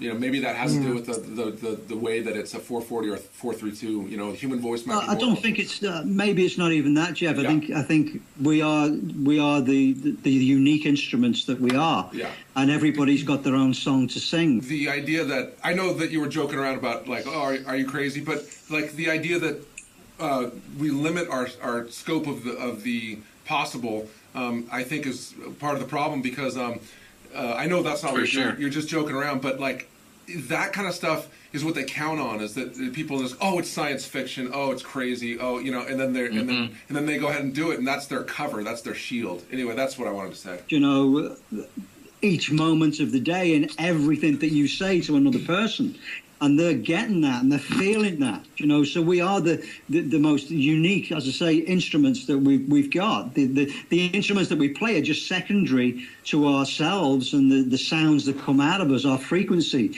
You can see that, you know, when you analyze a voice. So you analyze a person's voice, and you'll see a lot of people are blocked, and they may be blocked in maybe, so the speaking frequencies, you analyze the frequency, you look at the voice pattern as such, and you see a lot of people may be blocked, they may be really high in the frequency, the energy that's coming out of them that's been captured in the notes of C, C sharp, D. They may have very little in A sharp.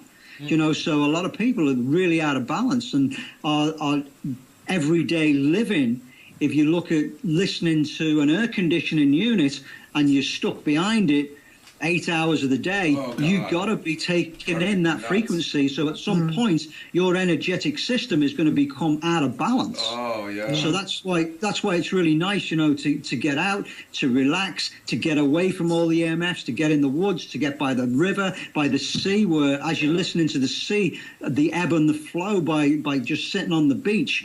The sea, if you take a microphone to it, it's got every note in the musical scale, you know, so we're getting like a real sonic bath and a relaxation just by listening to that type of, those sounds that have come into the body. That's incredible. But as I say, yeah.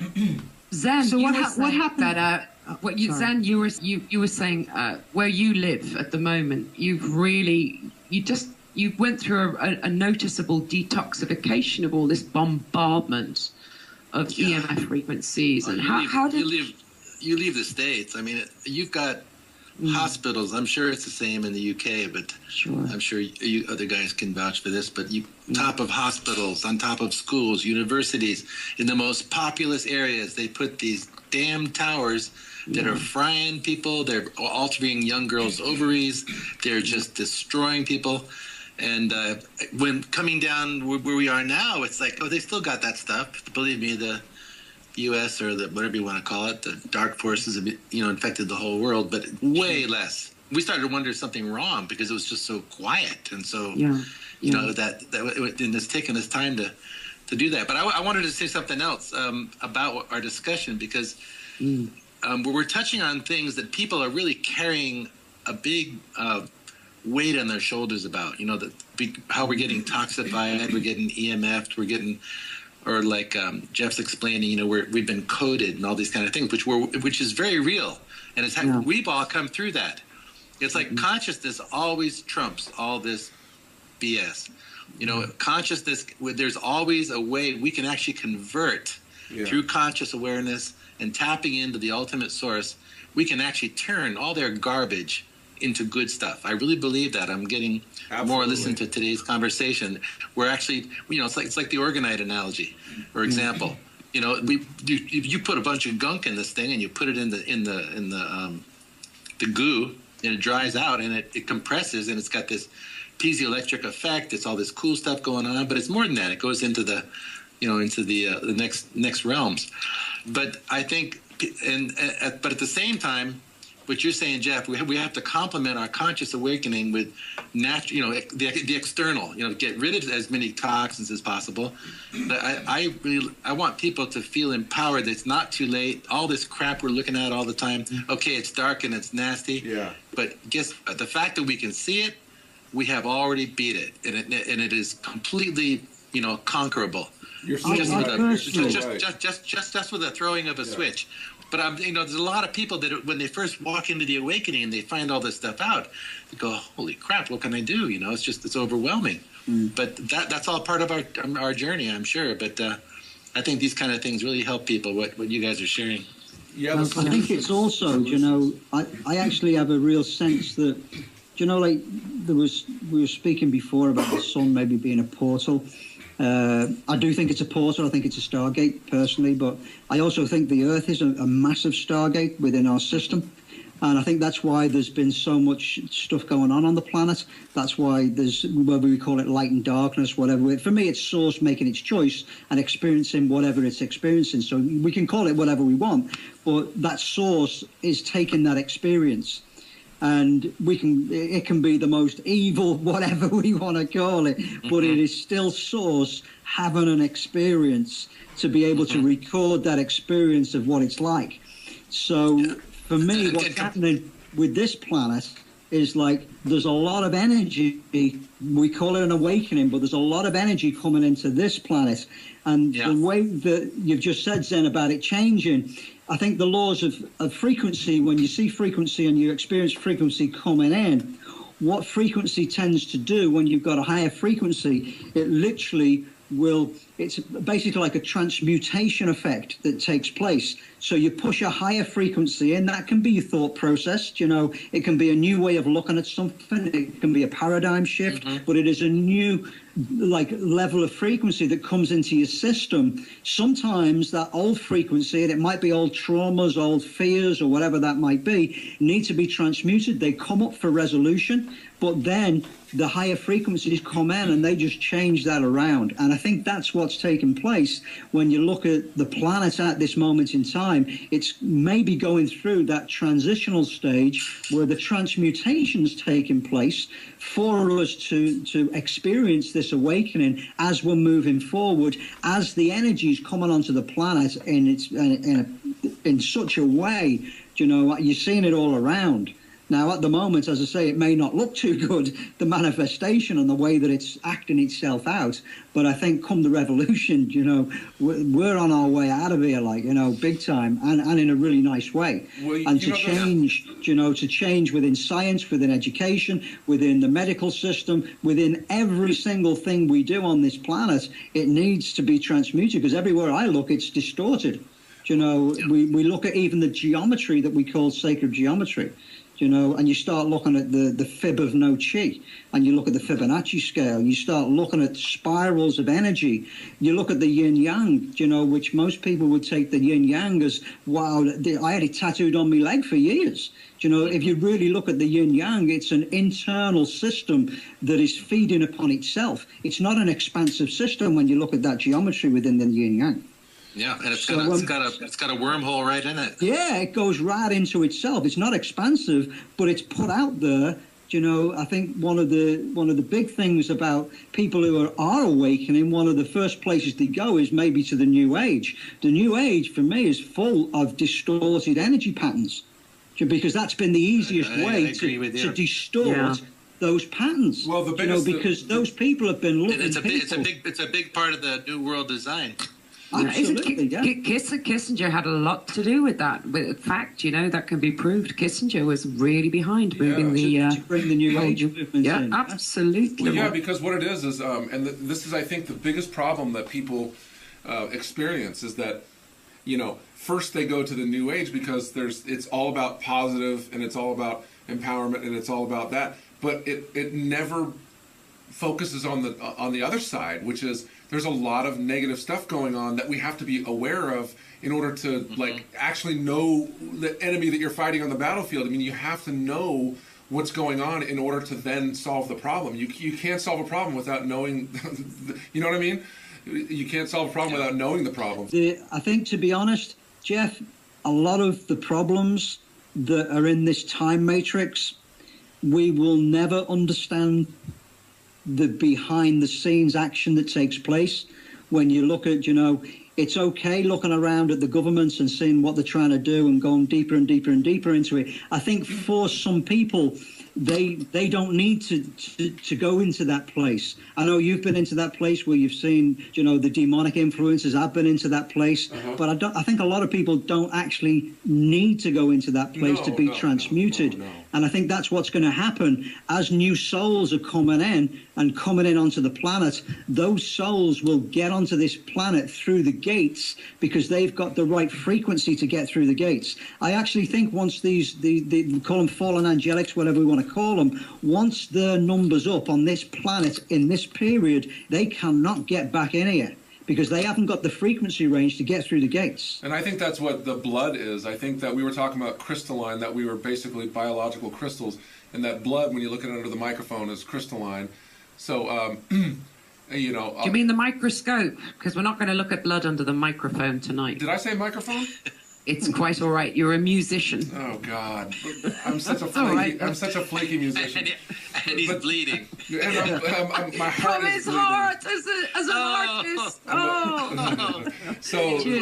So the bottom line is, you get what I'm saying. That the blood is essentially a bunch of crystals, and maybe that's the resonance that they need to take this reality, these fallen angels. So that's why they have such a focus on blood sacrifice. And blood. So, and I think that is a transmitter of information. The work of Rosemary Ellen Guiley, who we had on last week, she's presenting terrific amounts of research, some of it from the past, some of it from what she's gathered herself.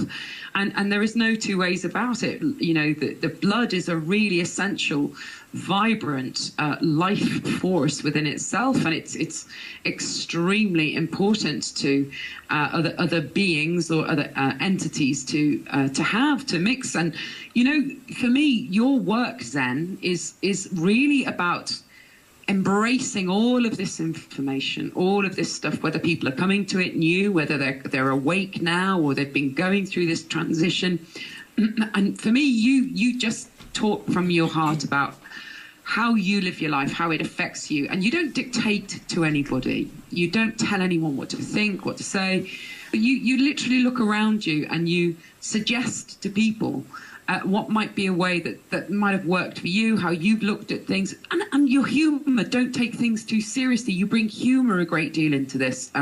So there are really nefarious, dreadful, sinister practices of satanic worship and blood ritual going on this planet, and they've been going on for thousands and thousands of years.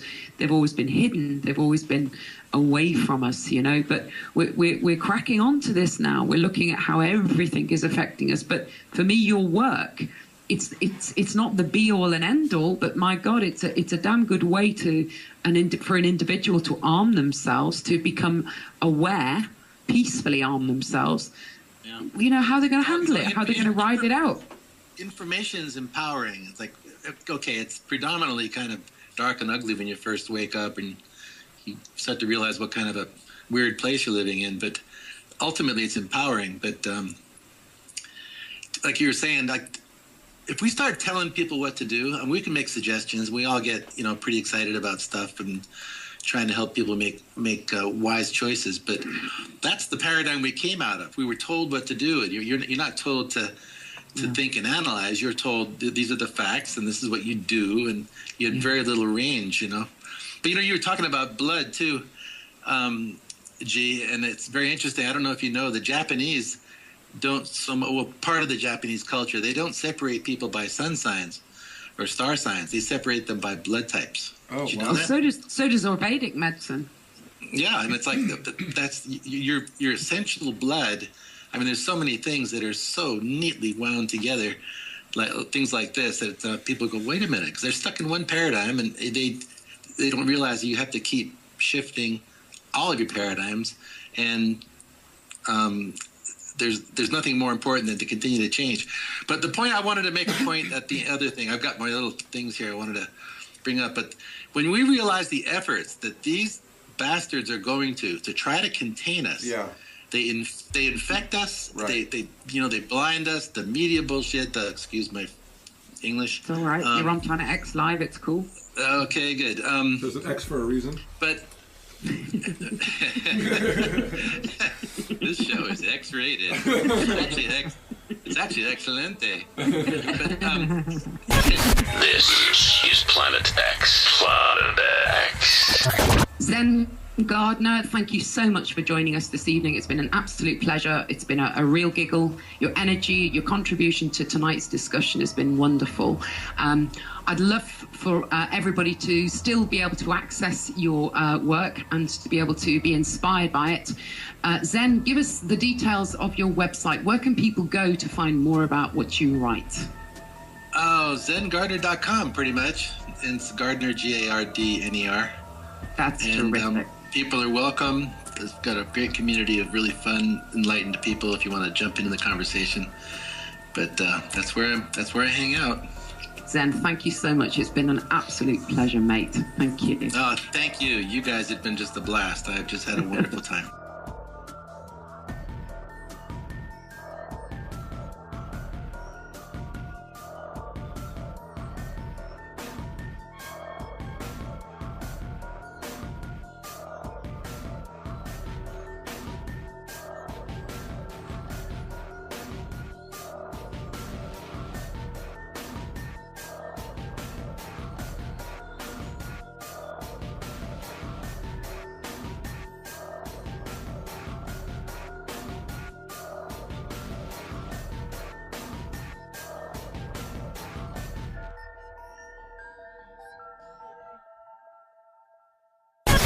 This is Planet X. Planet X. Cancelled is the enormous drawbacks of them, not just ethically but practically. Yes. Mm-hmm. Now, what scares me, I think, in this modern world in the last few years is that these previously unthinkable policies have somehow managed to take hold, and somehow the government has managed to make them work. And it's really, really very, very worrying that this is going on. It's that totalitarian tiptoe again, isn't it, Ben? Yeah, that's right. It really, really is. And I mean, the problems are enormous. I mean, just forget the ethical issues for a moment. Just think about the practical issues. What it means basically is, Ian Duncan Smith has said it's giving people work experience. That's what he says. And this is a man who's just recently put a cap on benefits and introduced a system where a private company called Atos Healthcare carries out work capability assessments on people receiving sickness and disability benefits in order to supposedly streamline the means testing process. Mm-hmm. Now, the practical problem is enormous to do with this. I mean, firstly, it's creating a situation in which a massive amount of unpaid labour is being injected into the workforce. Yeah. That means basically people who would otherwise who would not be employed, not be working, are actually working in shops. They're working in supermarkets, in bookshops, various other places. They even talk about putting them in hospitals. Oh. And what's going to happen is an entire sector of these people is slowly emerging. These are people who are not employed. They don't have jobs. They're officially unemployed unless they're on job seekers allowance. So they get payment from the government to support themselves. Now, what's happening is some awful situations in which the number of these cases is growing, and this is actually increasing unemployment. I mean, there's several cases in which people have actually been made redundant from various jobs, very low-paid jobs in shops. They've gone and they've signed on, and literally a couple of weeks later, they're back working in the same shop for nothing. It is absurd, and some employers are now actually creating vacancies specifically for people on job seekers allowance. Because for the employer's point of view, it's great. It means they're getting effectively government subsidised labour. Absolutely, and they don't have to pay these people. Yeah, it's now. Sorry. Oh, I was going to say, I don't know if you saw that recent clip that we featured on Planet X Live of the British comedian Mark Steele. He was on the panel of Question Time, and he effectively just really laid into everybody on that panel, all the government ministers that were there, and said basically, why are you attacking the poor? What on earth is closing a fire station got to do with the economy? What were firefighters doing in between fighting fires? Were they gambling the government's, the country's economy away? And what on earth is closing a swimming pool in Newcastle going to achieve in terms of, what do these people in between swimming lengths do? Yeah, it was a... This is not a drill. I repeat, this is not a drill. Do not be afraid. We are now in control of what you hear. 1, 2, 3, testing. A journey to the far reaches of knowledge and the unknown. I can't believe I just saw that. From aliens to angels, conspiracies to cover-ups. One soul and Preeminent power. From extraterrestrials to exposing the truth. I'll try to explain as much as I can. You're listening to Planet X. You're listening to Planet X. Planet X. Welcome to another exciting edition of Planet X Live, the radio show that's global and completely commercial free. Joining us tonight on Planet X Live is our Planet experts, Liz Dasty, astrologer, Geoff Moran, sound therapist, Geoff Byrd, musician, songwriter, and our special guests, Zen Gardner, as well as the wonderful astrobiologist, Professor Chandra Wickramasinghe. Welcome, everybody. Hi, guys. How you doing? Hey. Hi, This is Planet X. Planet X. Okay, before we begin this evening's show and bring our special guests on, it's time to go over and speak to our other Planet expert, Ben Emlyn Jones, to hear all about what I'm interested in, what's happening in the news this week. On the line, we have Ben. Ben, hi, are you there? Hello, I am. Yes, I am. Hello. Welcome to Planet X. Please tell us this week what's really got your goat up this week, Ben. Right, well, this week's rant is it's a similar one to last week's, actually. It's based on the theme of one of the things I was talking about last week. But it all goes back to that person, Ian Duncan Smith, who, we're on the air, so I won't tell you what I really call him most of the time. He's the work and pensions secretary over here in the UK, and he's been back on the news announcing how people who have been unemployed for more than a year are going to have to do 30 hours. I think it was 30, he said, 30 hours, quote, voluntary, unquote, work in order to keep their benefits. Now, this is something that's been going on for a long, long time. This kind of thing has a long history. I mean, we have a welfare state. Most nations now have a welfare state where if you're out of work or you're disabled or you're sick, you get benefits from the government to support you. You know, if you're unable to work as people normally do work. Now, from the day the welfare state started, which I think it was the late 1940s in Britain that these policies emerged. It has been suggested time and time again that unemployed people be put into government-run work schemes so that they work while they're unemployed. And these schemes have been suggested, they've been trialled, and they've been cancelled many, many times. And the reasons they've been cancelled... It's free for people who can't afford regular legal advice. And she's been doing this job for many, many years. She's an extremely conscientious individual and really devotes her time to her work. And she has said in the last 18 months, they've never given out food vouchers on the scale that they've been giving out food vouchers. She said to families, men and women of people who've worked all their lives, They have become redundant in absolutely no time whatsoever. She said this entire poverty gap has widened far, far more than they've ever seen it. They are inundated with debt management and debt crisis management cases. They are under terrific pressure as workers to keep their funding up, to keep their pay going, to hit targets, to have case files opened, and to constantly be reaching and hitting these targets. It's absolutely appalling, because the stress which everybody's under, and just as you've identified, Ben, she said a lot of these people, they're not trying to get a freebie off the state. They've worked all their lives. They want to work. They've been made redundant very suddenly without notice. They have homes, mortgages, etc. It's just becoming increasingly worse. And the stress and the strain, I can't imagine what some people with young families are going through at the moment. It must be dreadful. Ian, can I pop in? I'm so glad my daughter's grown up. Can I pop in for Jeff. 1 second? Sure. I was just going to say, up to 80% of U.S. adults face near poverty or unemployment or underemployment. 80%. Boy, that's a huge amount, yeah.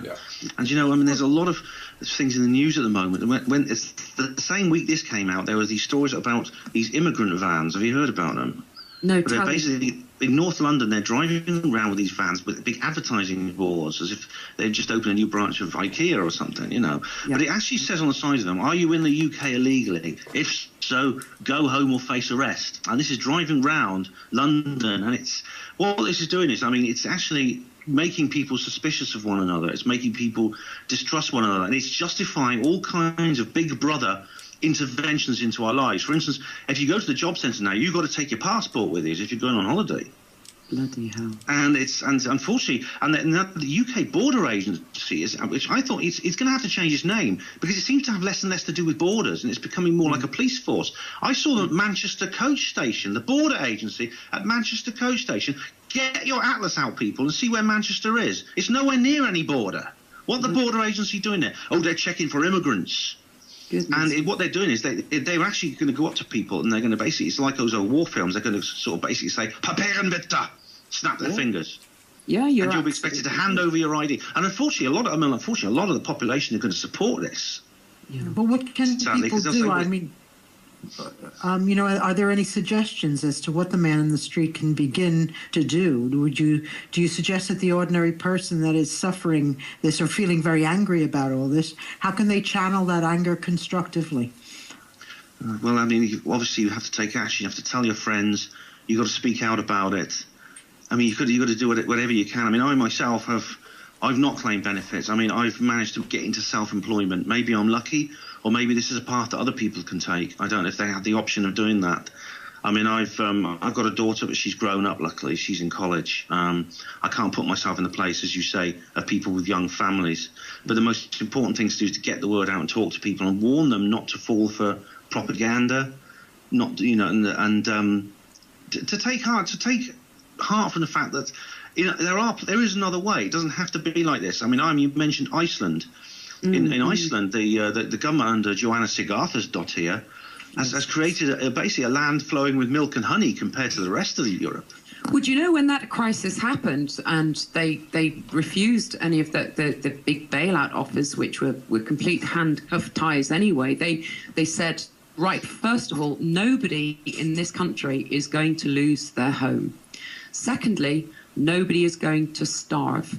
And thirdly, they kicked out a ton of people in their own government. They prosecuted some of the bankers, and they got men and women from their own country to come in and run their country. And I'm so proud of what they've done. And I know it goes without saying that there's been a complete media blackout about the success in the way in which they turned that around. So they took fear out of the equation, didn't they? Beautiful. Yes. They took by assuring everybody that by assuring everybody that their basic survival needs will be taken care of. Absolutely. And they put the bankers in jail. Yeah, yeah. And but I think it's terrific. Sorry, maybe people can be told that they do have the power, you know, like maybe starting to grow your own food, or getting more people sharing food that have allotments. things like that. Just little ways to be able to empower people. Another thing, yeah.